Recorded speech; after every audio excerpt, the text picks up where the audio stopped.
বিসমিল্লাহির রহমানির রহিম। তো এর আগের ভিডিওতে আমি তার নামটা বলতে পারি নাই। তো সে আমাদের বাস দিছে, তার নাম হচ্ছে হাশেম, নয়াপাড়ির বাসিন্দা। তার কাছে আমরা যাই, যে এই কথাটা বলি। বলার পর সে আমাদের বিনা পারিশ্রমিক বা বিনা টাকায় আমাদেরকে তারা বাস দিয়েছে। আর আমরা একটা সংগঠনের সাথে যুক্ত আছি।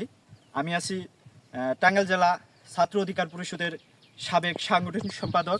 আমার সাথে আছেন ওয়েস্ট ইউনিয়নের সভাপতি জনাব জাহাঙ্গীর আলম। আমরা যাই তার কাছে, যে আমরা বলি যে ভাই এরকম অবস্থা, তো কি করা যায়।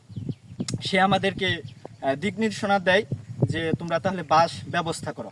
পরে আমরা একজন ভাইয়ের কাছে যে বাসটা নেই, সে আমাদেরকে বাস দেয়। এবং আমাদের সভাপতি সে রশি নিয়ে আসছে নিজ উদ্যোগে, সে রশি দিয়ে সহায়তা করতেছে। এবং অনেকে আসছে আমাদের পাশে, তারা আমাদেরকে আর্থিক এবং বুদ্ধি পরামর্শ দিয়ে সহায়তা করে। তো আমরা এভাবে সামাজিক কাজে এগিয়ে যেতে চাই।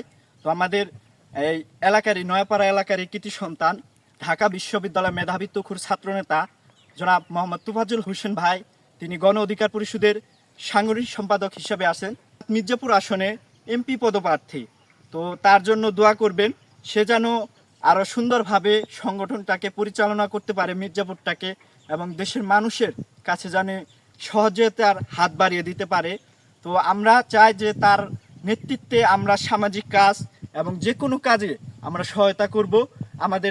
আমরা তাদের জনগণের পাশে সবসময় থাকব। আপদ বিপদে সবসময় আমাদেরকে পাবেন। এবং ওয়েস্ট ইউনিয়নের আমাদের জাহাঙ্গীর আলম ভাই আছেন গণ অধিকার পরিষদে ওয়েস্ট ইউনিয়নের, তিনি আমাদেরকে অনেক স্নেহ করে ভালোবাসে, আমাদেরকে নানানভাবে দিক নির্দেশনা দিয়ে থাকে।